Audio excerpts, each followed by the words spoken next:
already went through section 1 of the presentation. I mean, do you want us to like give you a review and go back and just cover it again? That would be wonderful. Thank you. Okay. Everybody just hang on. We're going to just take a few minutes. I'm going to bring Anna up to speed.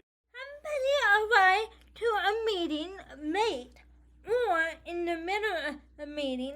It not only interrupts the person that is taking time out of their day to host the meeting, but it also interrupts the participants who are trying to learn something from participating in the meeting. Therefore, if you had arrived 5 to 10 minutes early, you can ensure that you are sitting down and headed before the meeting even begins. That way you don't interrupt the host or the participant in the meeting. Also, when you arrive early, sometimes you have the opportunity to talk to the person hosting the meeting.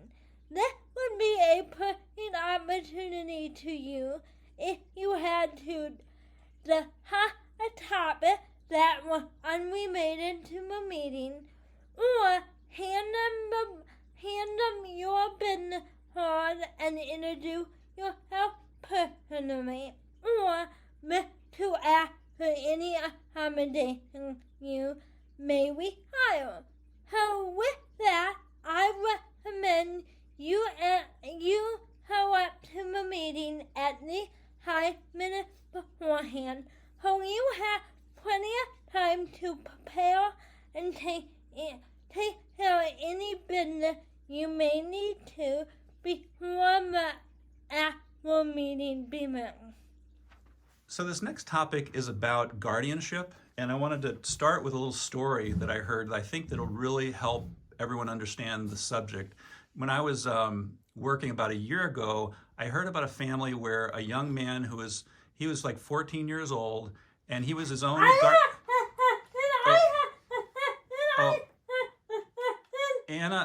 Anna, do you have a question? Yeah. Oh, yes, okay. I do. Well, do me a favor. Can just wait. I just started this story. Do you mind if I finish the story first and you ask it after that? Not a problem at all. Okay. Thanks a lot. We've all been there. We've been in a very interesting presentation which made us think about 1 million questions that we may have for our presenter. However, it is important to remember that when in a meeting, the presenter that is presenting before you probably has another meeting to admit to, or the participant has another meeting after this one. And to save them time, they have probably built in a Q&A session at the end.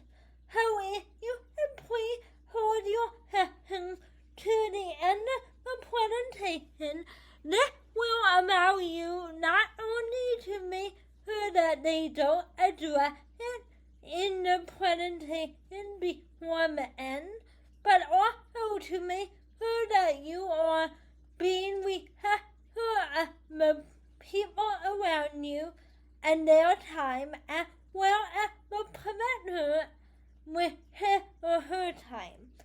If you are somebody who has to ask a question right away, otherwise your disability may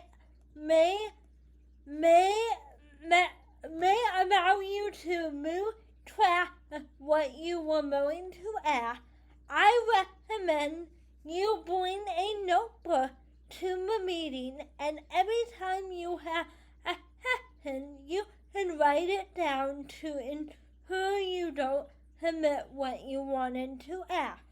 And remember, if at any point you have a question but it's been asked already or addressed in the presentation before the Q&A time, remember, you don't have to repeat it. Okay, so I hope everybody enjoyed that story about guardianship.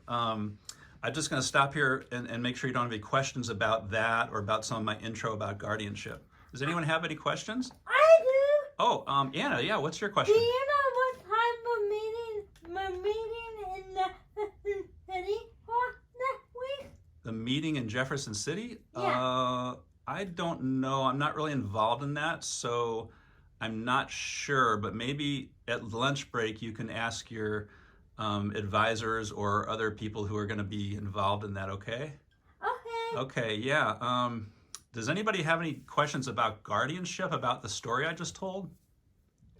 Into holding your hand to the end of the presentation, it would also be beneficial to keep your hand on the topic of the presentation during the Q&A session. This way, you avoid confusion from the presenter and the people around you in the presentation room. While I do understand that sometimes there might be some topics that you want to address with the presenter that doesn't relate to the presentation, and that's okay. A perfect time to address those topics would be prior to the presentation or at the end of the presentation when everybody else is no longer in the room. You can politely ask if the presenter has time to talk to you about a different topic. But it's important to stay on topic of the presentation during the Q&A session. That way you avoid confusion from the presenter and your peers around you.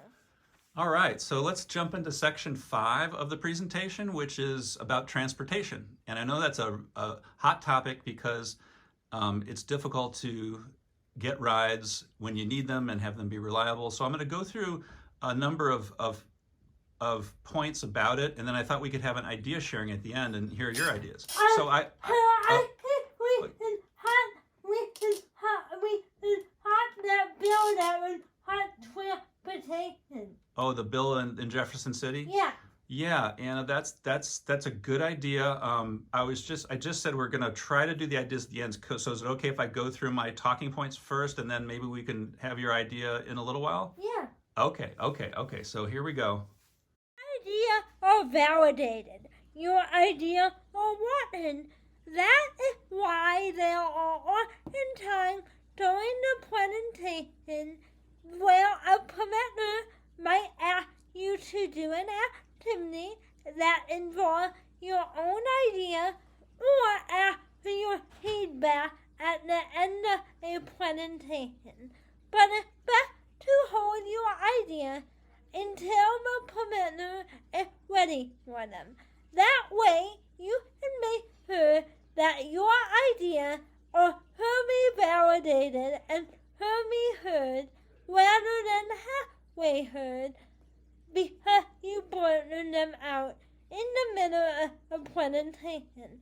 Recommend if you are worried about submitting the idea, maybe it might be a good idea to bring a notebook to the presentation and write down your idea.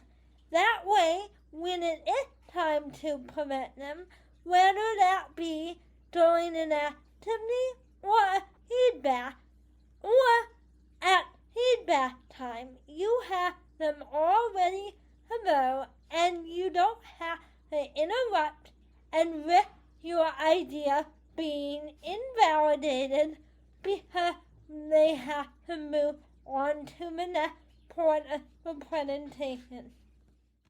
Okay, so we have gotten through sections 1 and 2 of the presentation. Now I'm going to move into section 3, and that's about Social Security income, and if you have other jobs that make additional income, how that works with Social Security. So the first thing you need to remember is that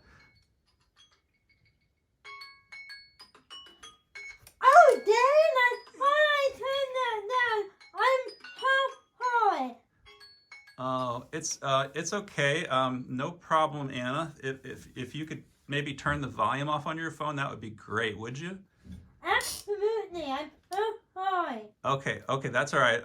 Let's see, where was I?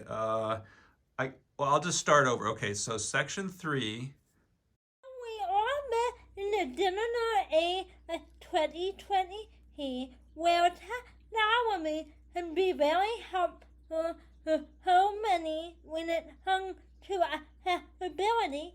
We have to remember that our beloved mobile devices can also be a huge distraction during a business meeting, whether that because your phone rings in the middle of the meeting like it did in this scenario, or you just really want to play handicap on your phone.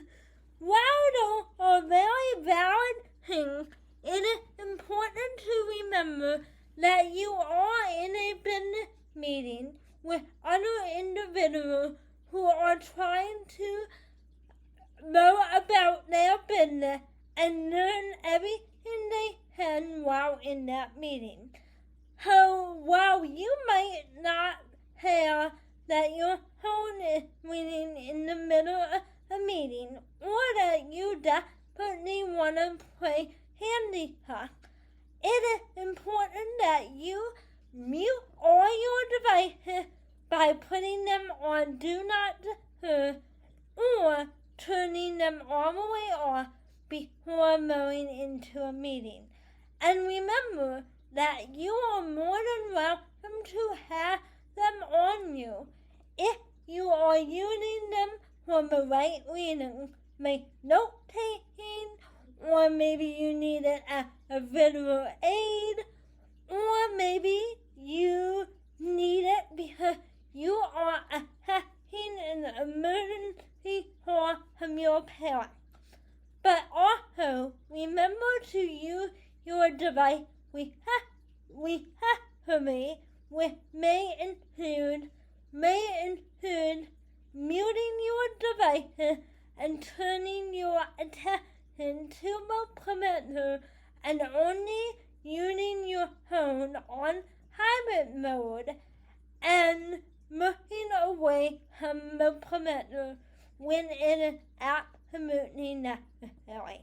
Don't let your mobile device take away the wonderful knowledge you may be gaining in a business meeting.